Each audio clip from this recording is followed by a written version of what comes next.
You've now been banned for a full week. We just saw there Penny Wong accuse you of degrading the Senate. Maureen Faruqi has accused you of racism. But what do you think about the fact that other senators have not faced the same penalties when they've worn or carried props like a salmon and worn keffiyehs into the Senate? Shari, you are totally right in what you have said there. For the past 9 years, I've been treated totally different to everyone else because my politics, they don't like my politics.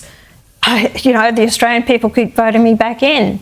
And that's what I said today. My comments were for the Australian people, to stand up and fight for them on certain issues that's important to them. I'm not going to be answerable to those members of parliament in there that are so disrespectful. What do you think about this debate? Is this about accountability or political priorities? Drop your thoughts in the comments below. Respectful themselves to understand my position as a member of parliament to get up and represent my constituency.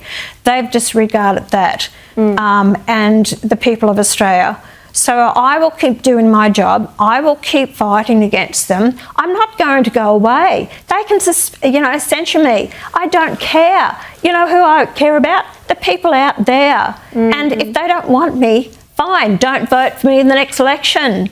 But if they do, I'll continue fighting for them. I will continue standing up for these important issues. And it's not the only issue, Shari. As people have said, no, it's not. It's about doing with, the climate change, with immigration, with the cost of living, all these things. I've got policies for that. I'm very passionate about that, and family law. These are important issues to me, the farming sector, the mining sector, everything like this. So don't think that I've just walked away from that. I'm not. I'm across so much that I want to do for the Australian people. I just ask them for their voter confidence to give me that opportunity. Just before you go, I want to ask you about Barnaby Joyce. After this whole burqa fiasco in the Senate, you were then cooking him a Wagyu steak on a sandwich press. Now, this has gone viral today. And I even was reading this column by Lizzie Merriman in The Australian, and she's worried you could have given him food poisoning. I've consulted other chefs who say it is actually fine to cook a Wagyu on a sandwich press. I mean, Pauline, you used to have a fish and chip shop, so are you worried you could have given him food poisoning? Is the sandwich press hot enough? What a load of rubbish.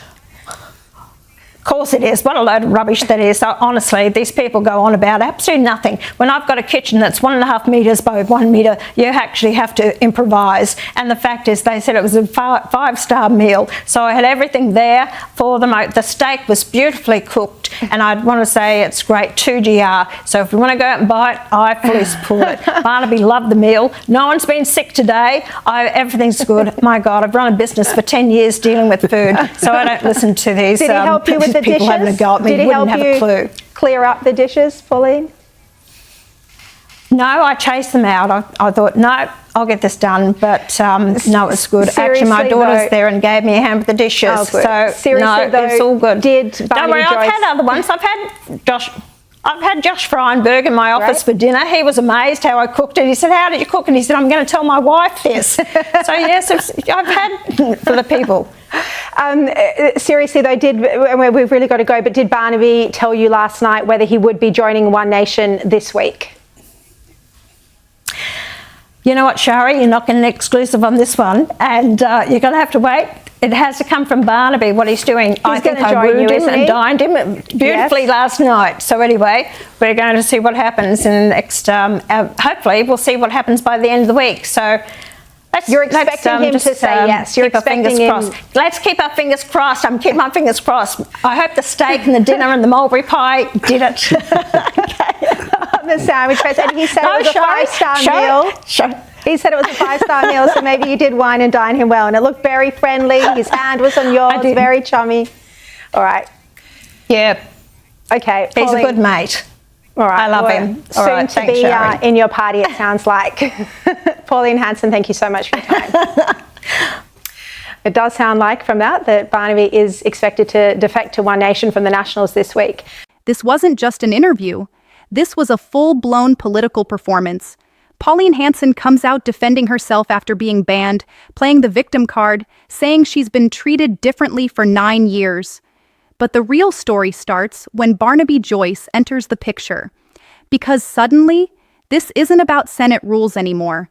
It's about steak diplomacy, a viral sandwich press Wagyu steak, a 5-star meal, and a not-so-subtle attempt to win over a key political figure. She says, fingers crossed. She says she wined and dined him. She says we'll see what happens by the end of the week. Let's break that down. A banned senator, a viral dinner stunt, and a potential party switch hanging in the balance.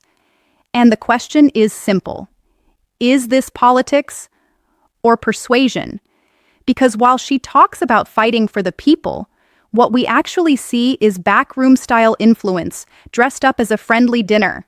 No clear answers, no confirmation, just hints, smiles, and wait and see. And notice the pattern. When pushed on controversy, she deflects. When asked about racism accusations, she pivots. But when it comes to Barnaby Joyce, suddenly it's personal, it's warm, it's strategic. That's not random, that's calculated. Because if this works, if Barnaby Joyce even considers moving towards one nation, this dinner won't look so innocent anymore. It will look like a turning point, a stake, a smile, and a potential political shift. So here's the real question. Was this just dinner?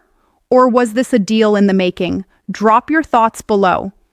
And this is where the story gets even more interesting, because when a politician openly says, fingers crossed after a private dinner, that's not casual talk. That's a signal. And in politics, signals are never random. Pauline Hanson keeps emphasizing how she's been treated unfairly, but at the same time, there's a quiet strategy unfolding in the background. It's a double game. Public sympathy on one side, private positioning on the other, and Barnaby Joyce becomes the key piece in all of this. Because if he makes a move, it's not just personal, it could shift the entire political dynamic. That's why Hanson avoids giving a direct answer. She's building suspense, controlling the narrative.